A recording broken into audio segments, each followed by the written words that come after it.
This program is brought to you by the Labatt Brewing Company Limited, sponsors of Labatt's Blue Jay Baseball.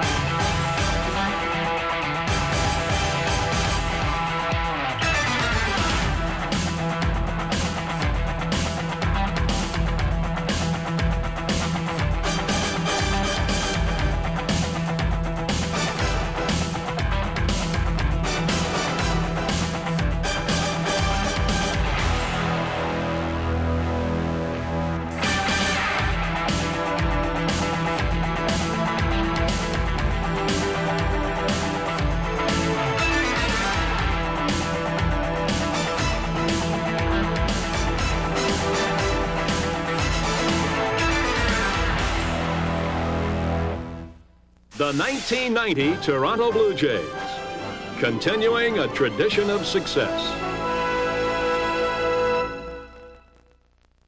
They are on their feet, white scarves everywhere. The 1-2 pitch, swung on and missed, and the Blue Jays win it. The Blue Jays are on their way to the 1989 American League Championship Series. With 7 consecutive seasons of over 500 baseball, the Blue Jays are building a fantastic tradition of success. And with spring training in motion, fans dreamed of yet another winning season for Toronto's beloved Boys of Summer. Under the guidance of skipper Cito Gaston, the ball club appeared relaxed and ready. Cito, he's more laid back and just let you go out and play, so come out here and have fun and let her rip. And let her rip they did. Well, most of the time. As the Jays prepared for the 1990 campaign, a loose camp was evident. We just try to have fun here, and I think our guys are having fun, and I think our guys are serious, and I think most of our guys want to wear that ring one of these days, so that's what we're really shooting for, but in the meantime, we're having fun doing it. A capacity crowd assembled for the home opener against the Texas Rangers, and on hand were 2 heads of state. Throwing out the game's ceremonial first pitch, Canada's Prime Minister, Brian Mulroney, and the President of the United States, George Bush. Not a bad bullpen. Of course, both men are great supporters and fans of baseball. Hey, listen, my emotions go back to being about a 10 or 12-year-old kid thinking, hey, what a tremendous thrill. I like all that. You've had a great day, Fergie. And as you know, the President and I are sports fans, and so apart from our business, we're especially enjoying tonight. And it was indeed a memorable evening for the Blue Jays, the first home opener at the Skydome. Quite a souvenir and a very special night. Here's the pitch. Swung on and missed. He struck him out to end it. David Wells earned the save as Toronto's pitchers combined for a 5-hitter. The tradition of success continued with the emergence of another talented young Blue Jay, John Olerud. In '89, Olerud broke into pro ball at the major league level. Blue Jay fans rooted for him right off the bat as he overcame a brain aneurysm. And on April 18, 1990, John got a hit he'll never forget. Drives that pretty deep. Deep enough to leave the Skydome. His first big league home run. His hitting potential is sound, and you certainly have to look up at a youngster like John, who has his feet on the ground and a mature attitude about his abilities. I'm pretty much a line drive hitter, spray the ball around the field, and occasionally, if I get a hold of one, you know, it can go out of the park. Holy cow, this kid's a pretty good hitter. John Olerud should be a real good player in this league for a long time. He has a good swing, and he has good eyes up there hitting, and he's just a super person. I think he's the sort of guy that you would hope that your son would grow up to be like. That's what I think of John Olerud. High praise indeed. No question, John's a special talent with superstar potential.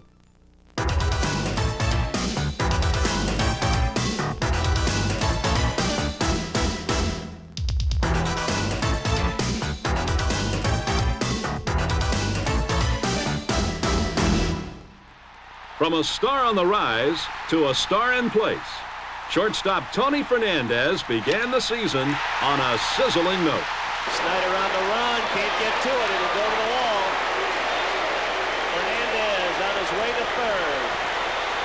It'll be a triple. Make it a 14-game hitting streak for Tony Fernandez. He extended it to 15, and by season's end was among the league leaders in base hits with 175, and led the majors in triples with 17. With his glove, Tony was good as gold. As a shortstop, you need to get rid of the ball quicker. On the double play ball, you know that you don't have too much time, so you have to be able to get the ball out of your glove as quick as possible. Spectacular, and his all-around consistency was again Tony's most valuable trademark. Up the middle, what a great glove snag, and they get Kirby at second base. Curveball bounced up the middle. Fernandez gloves it, gets it over to Manning Lee, and time for the fourth. Fernandez from deep in the hole with a fine defensive play. Tony has excellent range and quickness, and also an uncanny ability to make an off-balance throw. Tony Fernandez is a complete ball player. You don't see guys pinch running for him, pinch hitting, playing defense. And I look at that a lot in a ball player. I value that a lot. He's got great athletic ability and just a fine ball player and a fine person. Fernandez batted second in Toronto's lineup, and as a shortstop was second to none.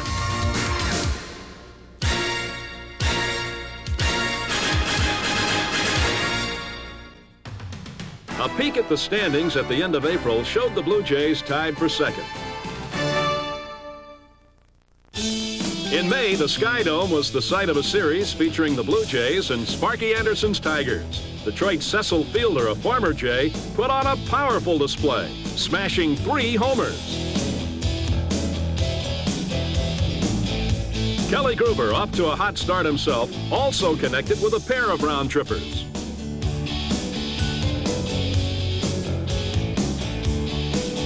In an awesome display of home run power, the two clubs combined for 10 round trippers.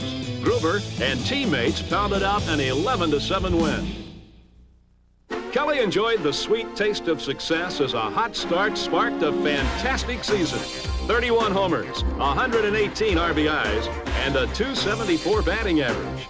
In his third year as an everyday player, Gruber blossomed into a bona fide star. Gruber hits the ball hard. It's way back. I mean, way back and gone. Home run, Kelly Gruber. He hits this one long and deep, and you can say goodbye. The bottom line in Gruber's improvement in 1990 can be summed up by 2 words: experience and maturity.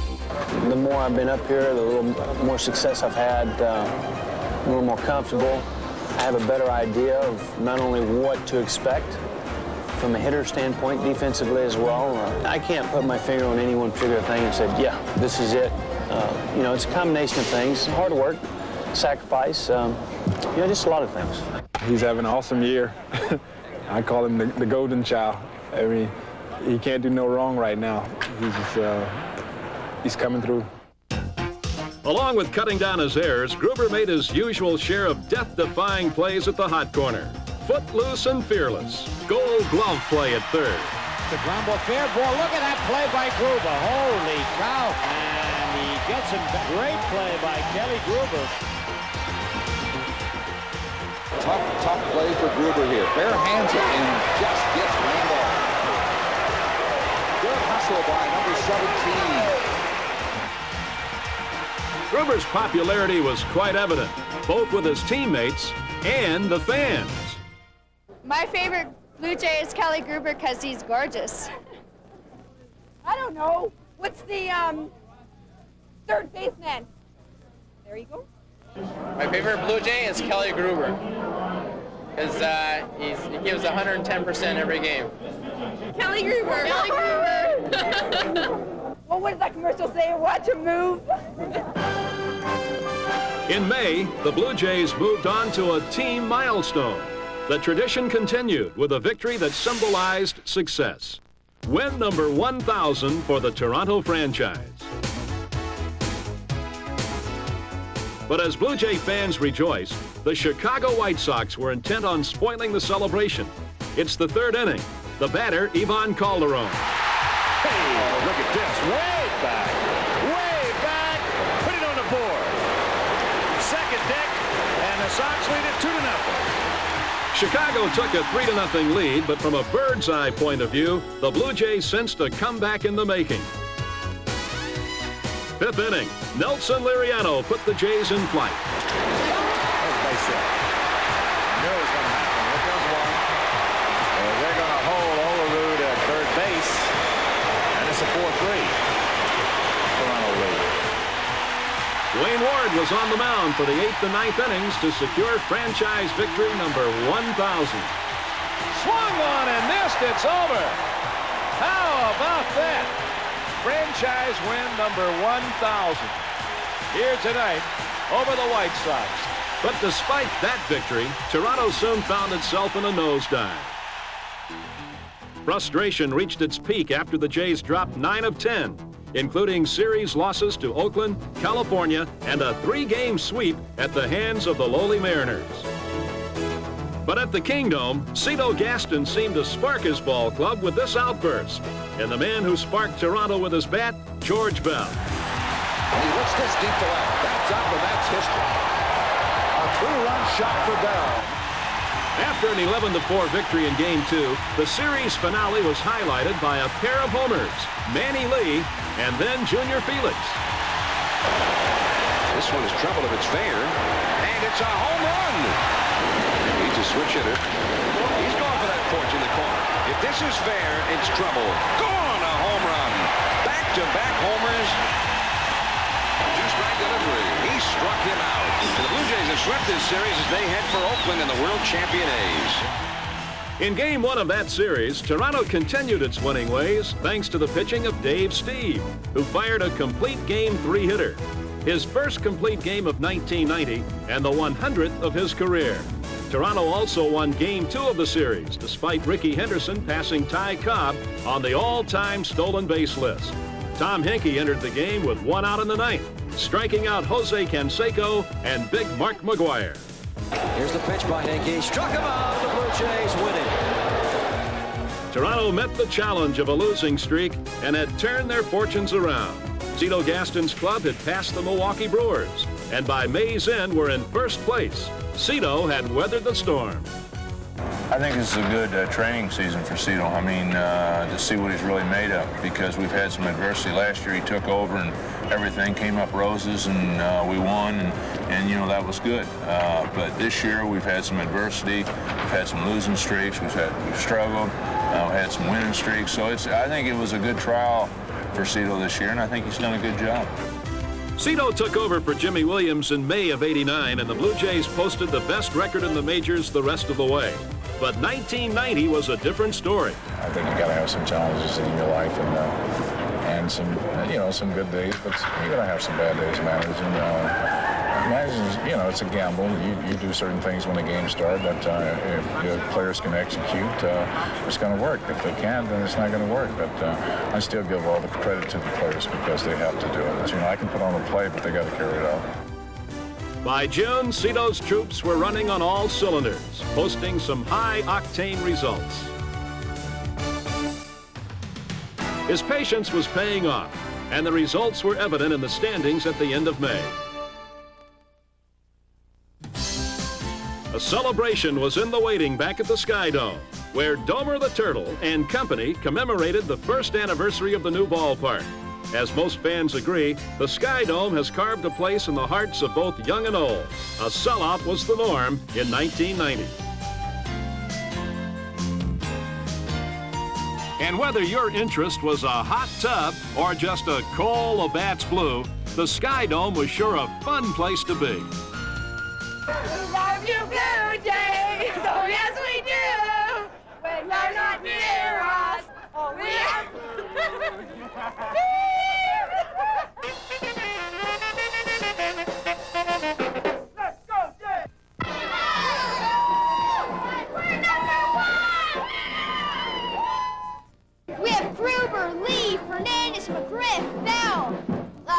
Olnix, Kenny Williams, Steve, Henke.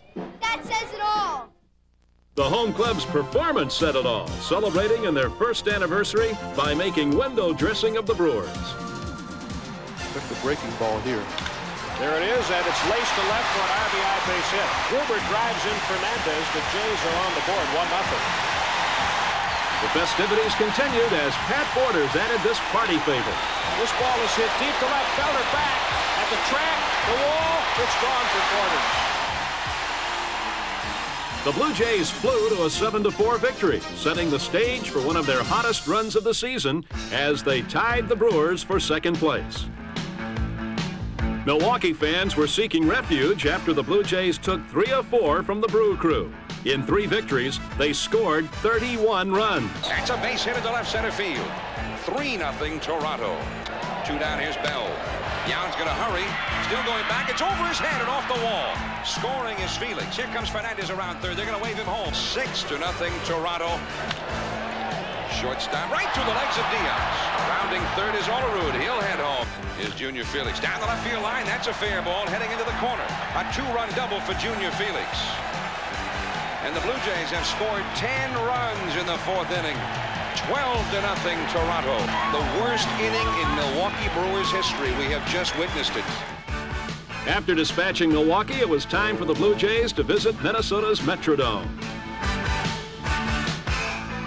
Glen Allen Hill continued Toronto's torrid hitting with this blast, and the Blue Jays spun a web that the Twins couldn't escape. A 6-run 9th inning and a 10-1 victory. The final exclamation point was supplied by Big Fred McGriff. McGriff sends it way up in right field, but it's fading foul. Or is it? No, stays fair. He's got it. 2-run shot. McGriff delivers. A 3-game sweep. Next, a visit to New York. And with the Dominican Blue Jays on hand, the Yankees and Jays dueled into the 11th inning, deadlocked at a run apiece. Pat Borders at the plate. 3-2, 2 away, 1-1 tie. The 11th inning. Base hit. Mullenix is on his way home. He'll score easily from second base, so the Blue Jays have a 2-1 lead. That was the final.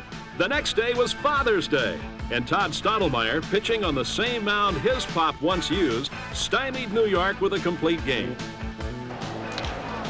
Fly ball, short center, now carrying a bit to Wilson, who's there to make the catch, and this ball game is over. 8-1 the final as the Toronto Blue Jays continue their winning ways.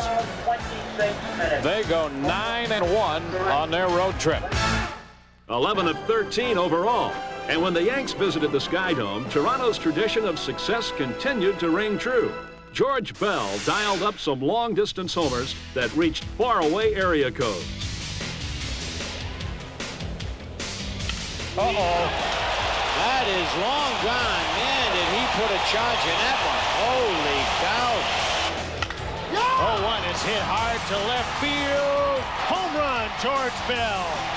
Bell hits it hard, way back. And gone. Home run, George Bell, 1-run ball game. The durable Bell rung up some powerful numbers in June. 9 homers, 26 RBIs, and a .313 average. Twice named the American League Player of the Week. And when Toronto put in a call for a long-distance clutch smash, more times than not, Bell answered. To just tell you a little bit about George, I think a lot of people don't really know George. George is a winner for me. He loves to play. He loves to win. George is the type guy that can go for 4 and win a ball game. We can't win without him. I would like to try it. I think George is real important for us, and it's important that George hits the rest of the way. George Bell is a fighter. You know, he's a gamer. He's the type of guy that you want on the club in a crunch time because you know he's going to deliver. I can't think of too many more people I'd rather have in that situation. He's probably our most consistent player. He's out there every day. He doesn't really complain a whole lot about the aches and pains, but he lives with them, and he tries to play through them. And sometimes, you know, he should take a day off, but he won't. He stays out there. Bell won the Ironman Trophy for his durability, and with his 7th straight year of 80 or more RBIs and 6th straight season with 20 or more homers, earned some well-deserved admiration from Blue Jay fans. Toronto had enjoyed great success at Fenway Park. In fact, they hadn't lost a game there since 1987. 15 straight. But last season, things took a turn for the worse.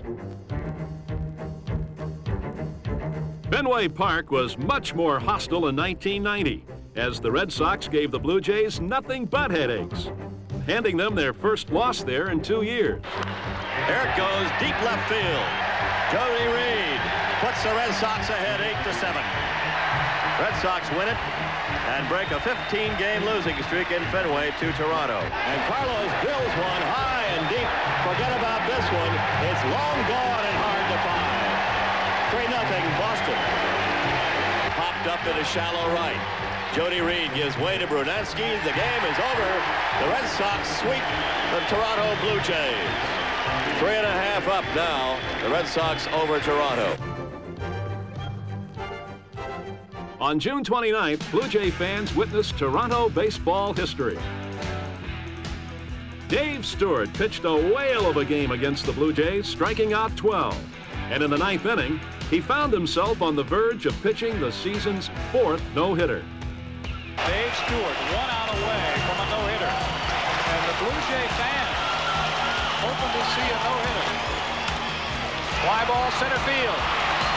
Dave Henderson makes the call. A no-hitter for Dave Stewart. How about that? The first no-hitter at the Skydome and the second one against the Blue Jays. By season's end, there would be a record-breaking 9 no-hitters. The standings at the end of June saw the Blue Jays in need of stopgap measures.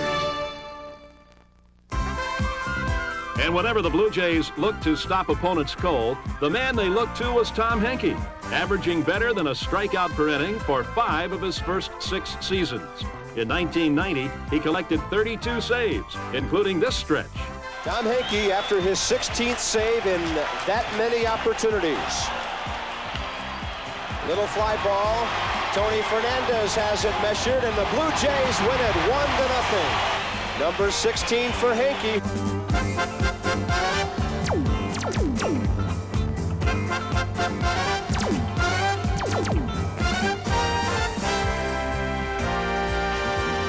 Well, I think I'm a better pitcher now than I used to be. Used to be I used more of just a thrower, and now I'm knowing how to set hitters up. I'm knowing how to use my 2 pitches. That's my fastball and my forkball. And I use them to set each other up. I mean, it's nice to have a 90-plus fastball, but you've got to have something else. These hitters are too good, and if you just keep pumping that thing in there, somebody's going to catch up to it and hurt you. Here's the 2-2 by Henke, and he got him on a breaking ball. Well, that's not unusual for Henke to be striking out people. Tom Henke's strikeouts per 9 innings have made him a legend of the 80s. But even a legend occasionally needs help. Enter Dwayne Ward, who led the league in innings pitched by a reliever with 127. The Blue Jays relied on Ward to pitch in many relief situations. A dependable hurler who was most adept at getting the Jays out of a jam. My role, I've always been telling everybody that I'm, the jack of all trades, master of none, because I go in the 4th inning or I come in the 9th inning. I've done it all this year. I've done it in the past 3 years. I think that's my job with the Blue Jays, and the more times I get the ball, I think the more I'm going to get better and stronger and be a little bit more effective than someone who gets the ball once every 4th or 5th day. It's something I'm out there in the bullpen doing, is begging for the baseball. Ward accumulated 11 saves in 18 opportunities and 7 holds. The hard-throwing pitcher was at times unhittable, but Ward and Henke weren't the only 2. When the going got tough, Cito Gaston also called upon veteran Jim Acker. The sinker ball pitcher won 4 and ranked 3rd in appearances with 59. Another team veteran, Frank Wills, won 6 games, the best bullpen in the league. With July came the All-Star Game, as 3 players represented the Blue Jays at Chicago's Wrigley Field. Right here, looking good. Last one. Kelly Gruber, George Bell, and Dave Steve.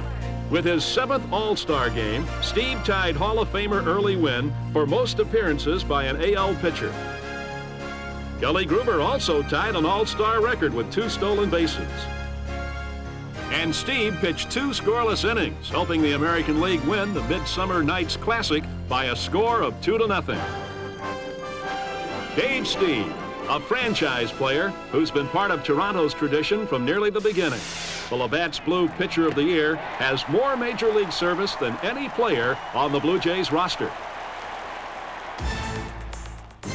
Steve's the all-time Blue Jays leader in victories, strikeouts, shutouts, and complete games. His record last season was his best ever, 18-6, with an ERA of 2.93.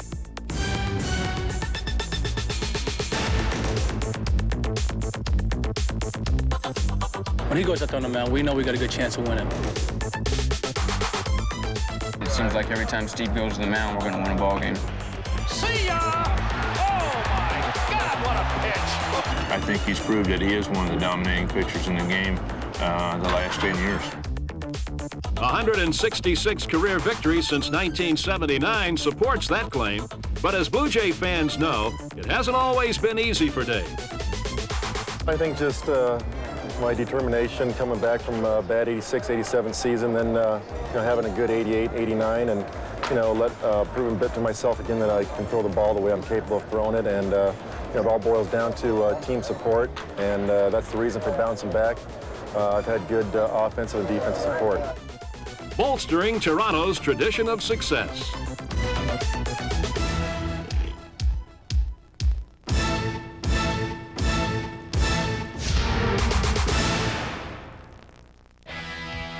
Steve's battery mate, Pat Borders, helped Dave carry on that tradition. Borders ranked 3rd among American League catchers in percentage of base runners caught stealing, gunning down 34 of 88. With the bat, Pat was equally as impressive, batting .286 with 15 homers. Those 15 round trippers also tied him for 3rd best among American League catchers. I got to give the credit to Cito and Gene Tennis for helping me out with my hit and making me wait back, being more patient maybe. They've been helping me out, staying back, getting a longer look at the ball, and it's maybe getting me some better pitches to hit. A quick look at the standings at the end of July showed the Blue Jays in a neck-and-neck tie with Boston.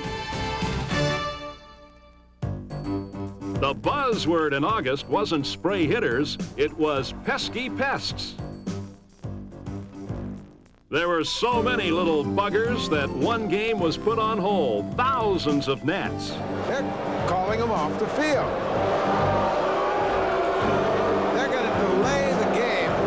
I've been fogged out, I've been winded out, I've been colded out, snowed out, rained out, but never bugged out. So the question remained, what do you do with a ballpark filled with bugs? The answer became evident. You put a lid on it.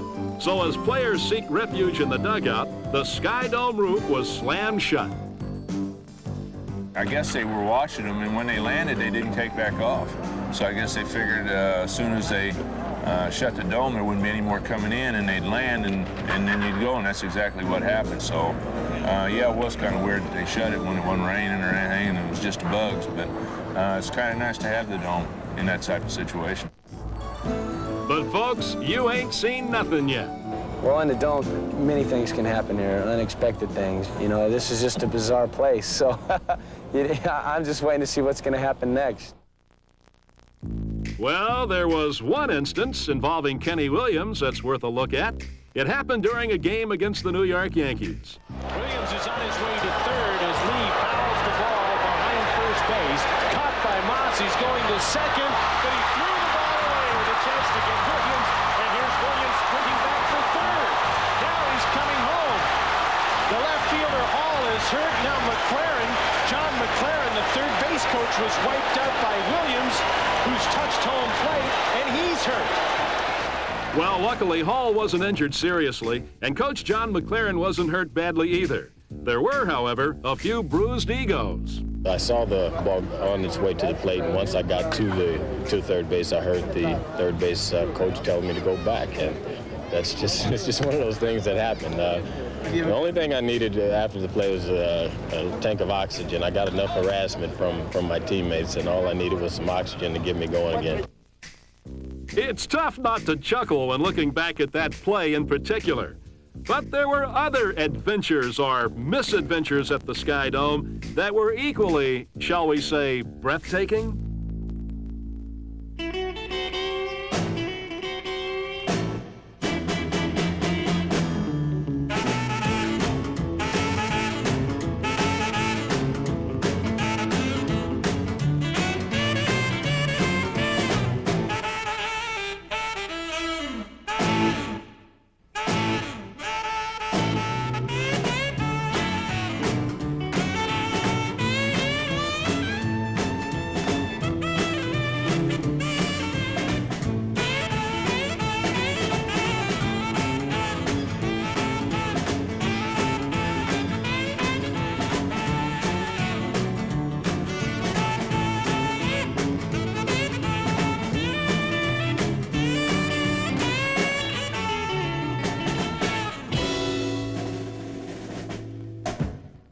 Things took a more serious twist at Chicago's Comiskey Park for an August series against the White Sox.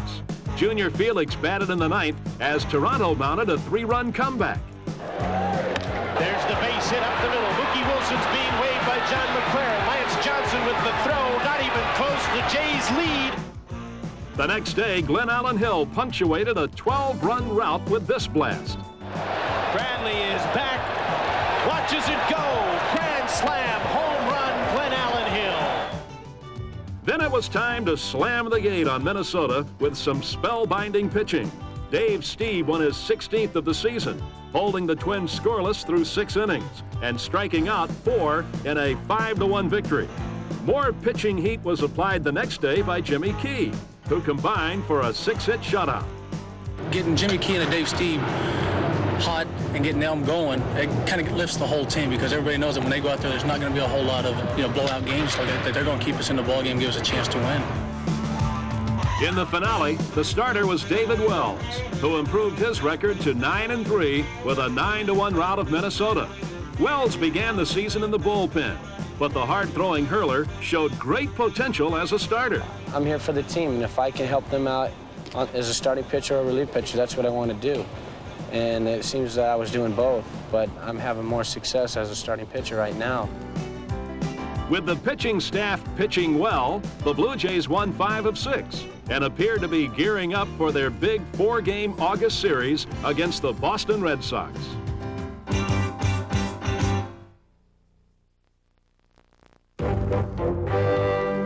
Toronto's success continued in their series opener against Boston, a 4-3 victory.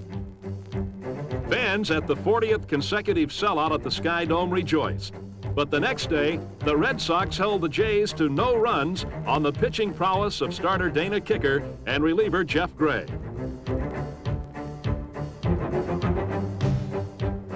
Next, a complete game shutout by Roger Clemens. Swing and a miss, strike 3, and the ball game is over. A big win for the Red Sox. And Boston has now won 2 out of the 3 games in this series. In the finale, another shutout. The first time the Sox held the club scoreless 3 straight games since 1962. Struck him out. The Red Sox have taken 3 out of 4 as Jeff Gray picks up his 6th save. 3 straight shutouts. And the Red Sox lead atop the American League East is now 4 games. You have to give them credit. They played extremely good baseball. Their pitching was absolutely outstanding, probably as good as it's been at any point all year long. And they just outplayed us in every aspect of the game in that particular series. To be honest, I wasn't disappointed. We played hard. We played a good baseball. Too bad that we lost those games, but we can dwell in the past. We had to look forward for the games that we have ahead of us. By the end of August, the Jays were in second place, a desperate 6.5 games out. Next, on to the rescue with a clutch September bomber. Fred McGriff heated up in September and October with 7 homers, passing the 30-home run mark for the 3rd straight year, and pulling off a 5-hit game in Cleveland that included this blast. Now here's Fred McGriff, who's 4 for 4.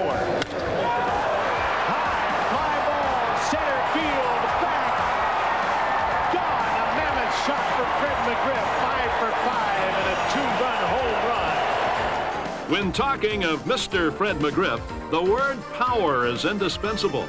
At times, he was unstoppable.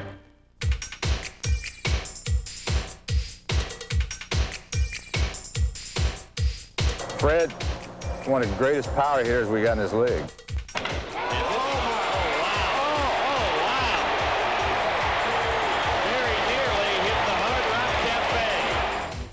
I don't really think Freddie knows how good he really is, what kind of power he really has. Ceiling. This one is gone, folks. An upper deck shot. He's just starting to learn, I think, how to hit the ball off the field with power. McGriff greets him on the first pitch and mashes one.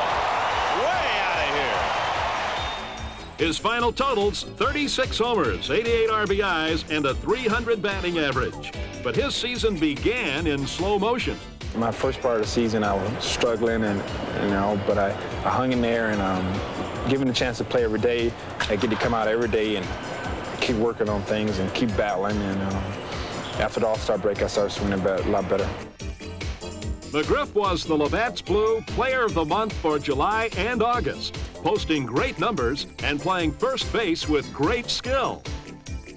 You haven't seen the best of Fred yet. I mean, it wouldn't surprise me one year seeing hit 55, 60 home runs. So he's got that type of power, and he's got great eye for a big man. He's really made great strides at first base, and I can see a Golden Glove down the road for Fred McGriff too. The next day, another Blue Jay soared in September. Pitcher Dave Stieb signed off on a feat never before accomplished by a Blue Jay. Against the Indians, Stieb was building up to a no-hitter with an overpowering performance in Cleveland. I started thinking about it in the second or third inning, and I kind of told myself that's a little too soon to be looking at that, but I couldn't help it. And as the game progressed, the no-hitter was still intact, and it really got nerve-wracking about the 7th, 8th inning when I knew it was at hand. Then as the 9th inning rolled around, Dave's previous 4 near brushes with no-hitters seemed to haunt him. It would be impossible not to recollect losing 4 chances at no-hit fame in the 9th inning. The pitch. Swinging a fly ball deep to right. Going back. It's gone. A home run. A swing and a bouncer to second. Big hop over the head of Lee in the right center. A swing and a shot down the right field line at the base hit. Holy cow, he broke it up with 2 outs, and he's going for second. He's going to make it. I don't believe it. Unbelievable. But that was the past, and as Stieb took the mound in the 9th at Cleveland Stadium, his thoughts were on the matter at hand. One more chance at a no-hitter. He's an out away. So for the 4th time, he takes it to this stage. 2 out in the 9th inning for the 2nd time here in Cleveland. Alex Cole, the scheduled hitter from center field, will face him. He is twice grounded out, and he is walked today. My main concern was Cole. It didn't come across to walk him. I just said to myself to pitch him carefully, don't give in to him. And then I threw a fastball a bit high for ball 4. But, I was concerned. I had a 3-0 lead, so I just went to the next hitter. 26 behind him. He needs 1 more out. Into right field. He has got a no-hitter for Dave Stieb. The long frustration is finally over. The first in Toronto Blue Jay history recorded here in Cleveland this afternoon. I was thinking about getting it, of course, but I remember sitting here last time thinking the same thing, and I didn't want to jinx myself, but I'd already thought about it, so that was that, and I just kept going at it like with the 9th inning. I thought about that in the 7th, and I went out there like it was the 9th. I did the same thing in the 8th, and in the 9th inning, I didn't want to make any bad pitches and let them beat me on that, so luckily, the last guy hit the ball right to the right fielder. With spirits soaring, the Blue Jays return to the Skydome, ready to continue their winning ways, as Todd Stottlemyre pitched 8 strong innings, holding the White Sox to 1 run and striking out 6.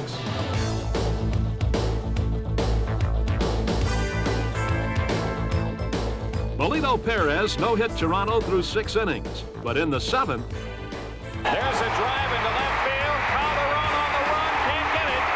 2 runs will score. Mookie Wilson delivers a big 2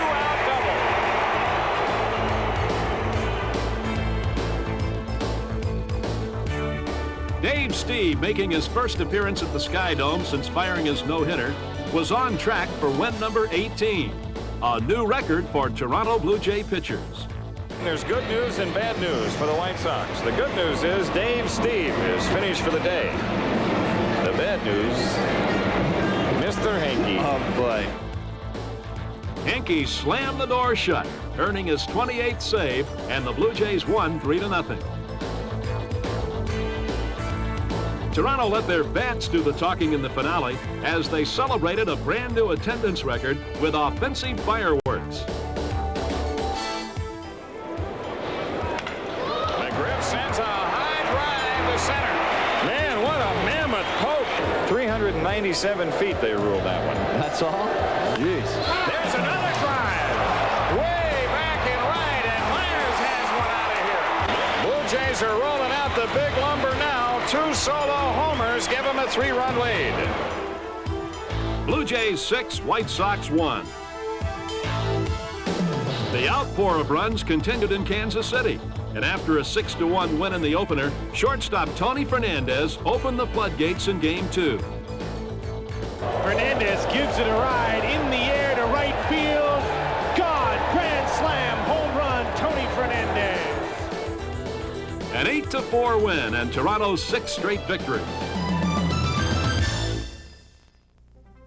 Then it was back home to the Skydome as the Blue Jays inched their way forward in the standings. But this time, a tightly fought battle against the Baltimore Orioles. Here's the 1-2 pitch. Hits it hard to right field. Junior Felix goes back and it's gone. Grand slam home run for Sam Horn. The Orioles jumped ahead to an early lead, but Cito Gaston's troops don't surrender easy. The Blue Jays mounted a comeback. Trailing by 2 in the bottom of the 9th, the batter was the ever-dangerous Kelly Gruber.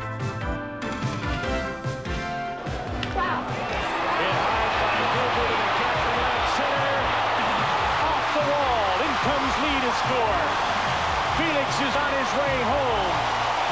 Kelly Gruber has RBIs 100 and 101, and the Blue Jays are within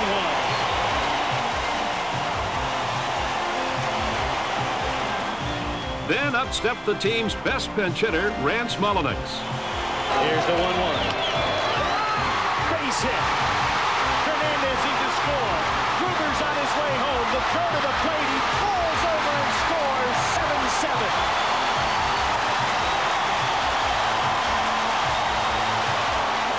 Baltimore skipper Frank Robinson watched helplessly as Greg Olson faced John Olerud. Up the middle. The Blue Jays win it. Another heart-stopper. The final score, Toronto 8, Baltimore 7. And the Jays pull to within 3 games of first place. No one could possibly sleep through the excitement that was to follow the next day as the two clubs battled down to the wire in Game 3 of the series. Kelly Gruber, Labatt's Blue Player of the Year, came through again. High ball to left field, deep left field, it's gone! Toronto wins it. A 3-run homer in the bottom of the 9th. Now only 2 games behind the Red Sox. Even Mutant Ninja Turtles couldn't help the Orioles in the series finale. Once again, the 9th inning, this time the hero, George Bell.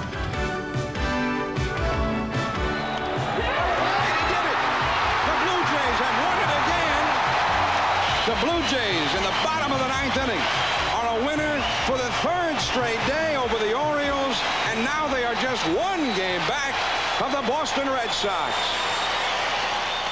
That's 1 hot ticket, and Toronto was 1 hot club. Stump Merrill and his Yankees came to town, and Jesse Barfield smashed his 24th homer of the season as last place New York hung tough.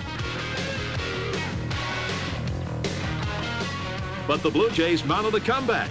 Key hit courtesy of Kelly Gruber. Off the fifth, in the right. It'll fall in front of Barfield. Fernandez is on his way home, and Barfield doesn't get the gun away. 5-4 Blue Jays.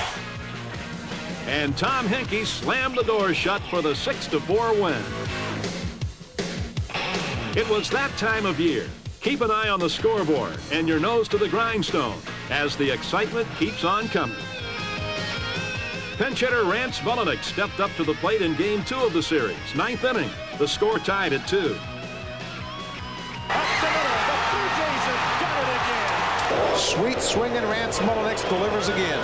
How about this comeback club? The Yankees didn't throw in the towel the following night, but the Blue Jays were determined to move into first place. The contest was a back-and-forth battle. Junior Felix hit his 13th homer, and Toronto was aiming for the first home series sweep against New York. Whitten with the pickup. Whale Walker is going to go home. He is out at the plate. The last time the Blue Jays were in first place was exactly a month ago today. Well, here we are, September 19th, and they are tied for first. Now the fans are on their feet. Just under 50,000 here.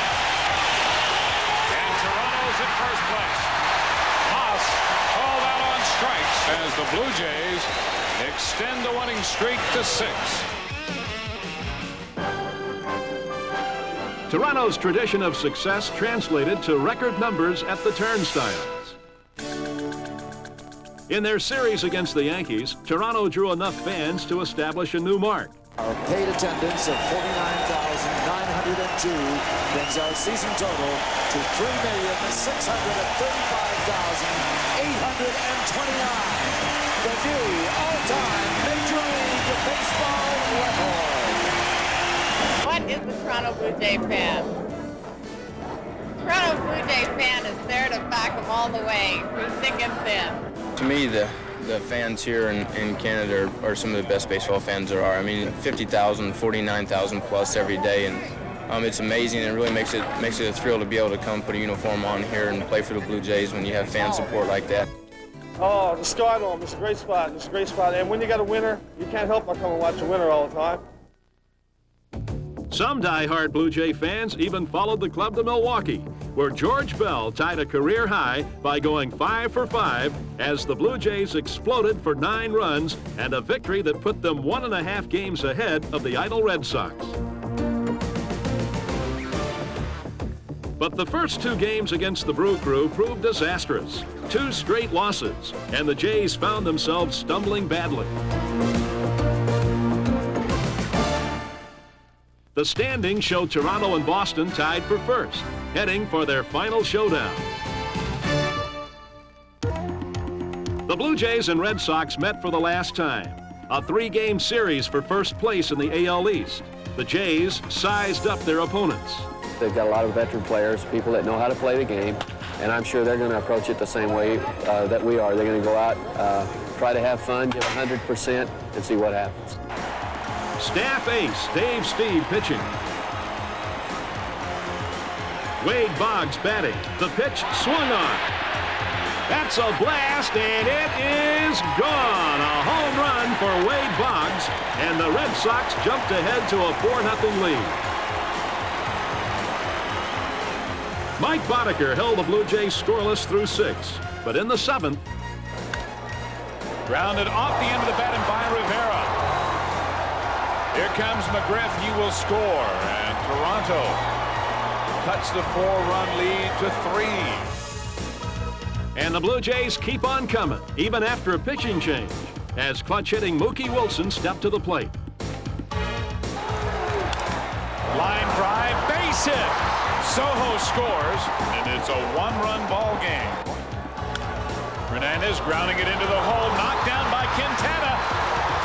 Here comes Junior Felix to tie the game. The score was 4-4, but the Red Sox regained the lead in the bottom of the 8th because of a pair of throwing errors by Kelly Gruber. The Blue Jays were down, but certainly not out, not by a long shot. And under the leadership of Cito Gaston, the club rallied in the top of the 9th, with the Red Sox leading 5-4 and Junior Felix coming to the plate. He is driving one deep to right field. Brunansky going back. Junior Felix with a 2-run home run, and Toronto leads it 6-5. Unbelievable.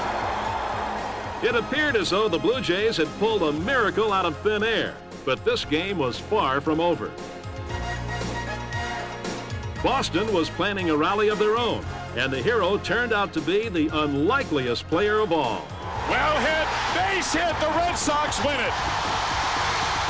Jeff Stone, in his first at-bat of the season, put the Red Sox in first place. Taking the hill in Game 2 was Roger Clemens, and despite physical ailments, the Rocket Man held the Jays to no runs through 6 innings. It was a valiant 4-hit effort from Roger, who earned a standing ovation from Fenway's faithful. Tom Brunansky enjoyed the biggest day of his career, belting 3 home runs, and Boston walked away with a 7-5 victory. The Blue Jays pondered their fate, but came out swinging in the series finale. Bell. Griff's dive is stopped by Rivera, but Bruder's on his way home. The Blue Jays get the lead, 1-0 Toronto. Fred McGriff went 4 for 6 with 3 RBIs as the Blue Jays seek revenge, collecting 19 base hits, 17 singles. The final score in Game 3 was Toronto 10, Boston 5.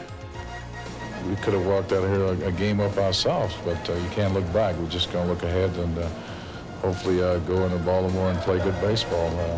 I think it's going to be tough, but hopefully the White Sox can come in here and play good too. So the Blue Jays packed their gear and headed for their final destination of 1990 and the last 3 games of the regular season.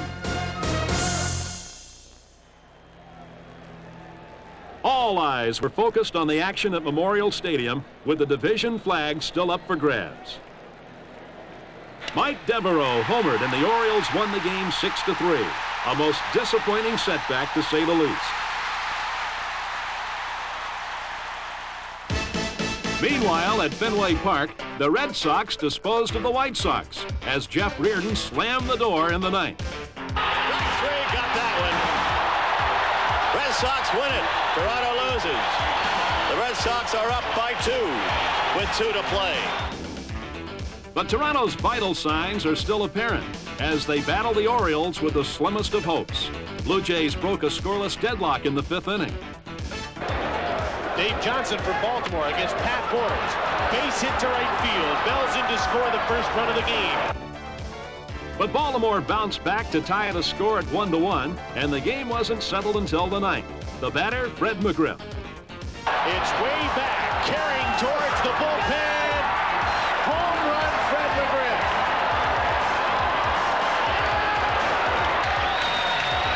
Here's the 3-2 pitch. Struck him out. And the Blue Jays still have life, at least for the moment. Back in Boston, the Red Sox were still in position to clinch with a victory. The game was tied into the 11th. 2-2 pitch. Base hit, right field. Karkovice is being waved in. Romine with the throw to the plate, and he is safe. And the White Sox have a 3-2 lead.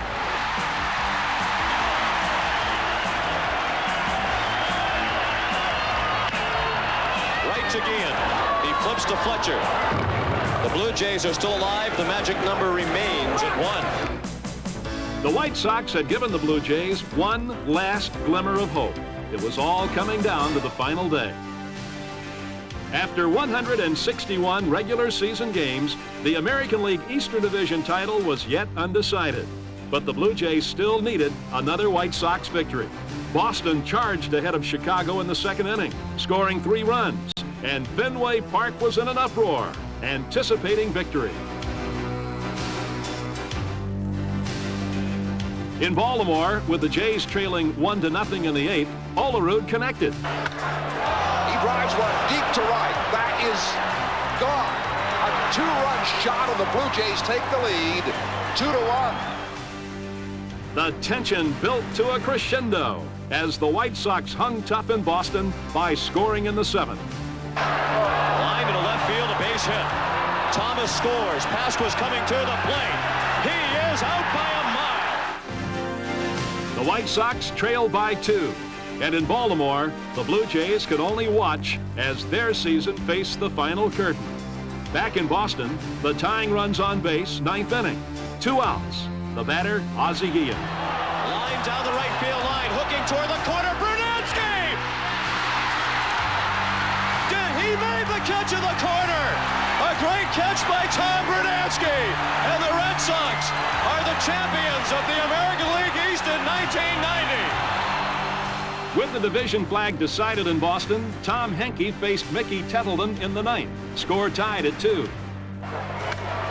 drives it deep, and that will certainly end the Toronto season.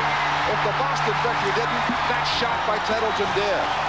Tom Henke, a 2-strike home run. In the 9th inning, the Orioles beat the Blue Jays 3-2. A downcast conclusion, one that left the Blue Jays with heavy hearts. Dreams of what could have been transformed into a blur of disappointment. Better to remember the good times, accentuate the positive. After all, winning wouldn't be so sweet if it was all that easy.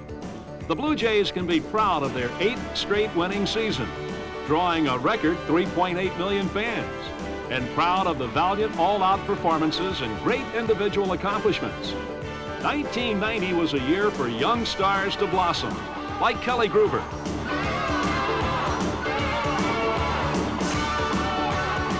While veteran stars like Dave Steve shine brighter than ever with record-making achievements.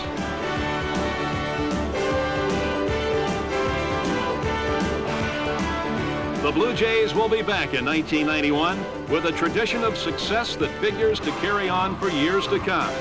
And these are the images that guarantee the Blue Jays' future will indeed be a bright one.